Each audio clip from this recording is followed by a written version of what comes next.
औरत का फैसला। नैतिक मूल्यों से ये कहानी भले ही आपको इंसाफ करती ना दिखे, लेकिन जिम्मेदारियों की नजर से देखेंगे तो शायद कुछ समझ में आए। ये क्या है बहू, सुबह से घर का काम करती रहती है, फिर ऑफिस जाती है और बच्चों में लगी रहती है। अरे ऑफिस क्यों नहीं छोड़ देती, या फिर घर के लिए कोई नौकरानी रख ले। कैसी बात कर रही है माँ? जानती तो है ना अभी इनके ऊपर कितना लोन है। थोड़ा ही सही मदद कर देती हूँ तो अच्छा लगता है, और अभी उनको मेरे पैसे की जरूरत भी तो है। सुधा चंदर को बचपन से प्यार करती थी। एक ही मोहल्ले में खेल कूद कर बड़े हुए दोनों। जहाँ सुधा संपन्न परिवार से थी तो वहीं चंदर का परिवार आर्थिक परेशानियों से जूझता ही रहा। लेकिन सुधा की जिद के आगे किसी की नहीं चली। सुधा, कल ऑफिस जल्दी जाना है और 2 दिन के लिए गुजरात ऑफिस के काम से भी जाना होगा। अरे कैसी बात कर रहा है बेटा, बहू को अगले महीने बच्चा होने वाला है, इस वक्त तो उसके साथ रहे। अरे कोई बात नहीं ना माँ, उनको जरूरी काम होगा, वरना मेरा चंदर ऐसे वक्त में मुझे छोड़कर कभी नहीं जाता। चंदर सुबह घर से निकलता तो आधी रात को घर में घुसता, वो भी शराब के नशे में। चंदर की माँ उसे खूब समझाती। अरे माँ, देख रही हो ना कितना कर्जा है सर पर, काम करना पड़ता है। दिन रात काम नहीं करूँगा तो घर कैसे चलेगा। अरे लेकिन बहू को भी तो देख लिया कर, इस हालत में भी घर का बाहर का सारा काम करती है। चंदर तो जैसे माँ की बात सुनकर भी अनसुना कर देता है। ऑफिस के बाद चंदर का फोन माँ के पास आता है। माँ, वो ऑफिस के काम से आज रात के लिए पास के शहर के ऑफिस जाना पड़ रहा है, कल सुबह आ जाऊंगा। सुधा रात को कमरे में सो रही होती है कि उसके पेट में दर्द होता है। सुधा चंदर को वीडियो कॉल करती है। इनको फोन कर लो, शायद कुछ आराम मिले। लेकिन 10 बार फोन करने पर भी वो सुधा का फोन नहीं उठाता।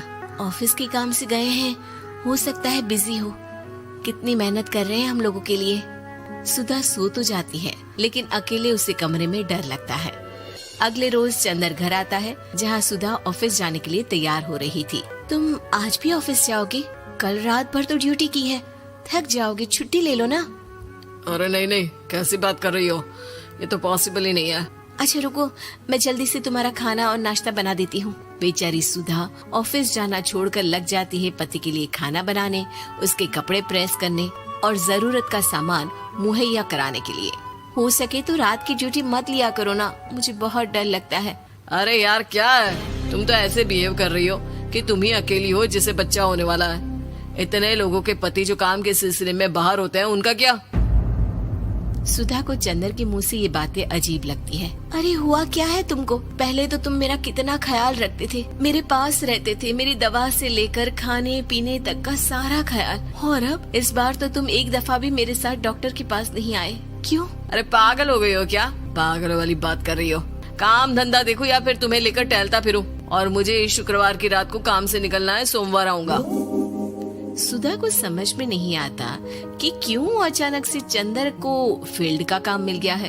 लेकिन एक दिन, सुधा, मैं और चंदर जरा एक रिश्तेदार के घर जा रहे हैं, तुम भी तैयार हो जाओ, घर में अकेली कैसी रहोगी? अरे नहीं, इस हालत में इसे लेकर जाना ठीक नहीं है। अरे लेकिन मैं ऑफिस भी तो जाती हूँ, फिर घर में अकेले। चंदर उसकी कोई बात नहीं सुनता। वो सीधा कार निकाल कर माँ को लेकर चला जाता है। सुधा घर के काम में लग जाती है कि अचानक उसकी नजर चंदर के बैग पर पड़ती है, जिसमें एक कागज दिखाई देता है। इनकी कागज भी ना इधर उधर फैले होते हैं, एक भी खो जाएगा तो बवाल करेंगे।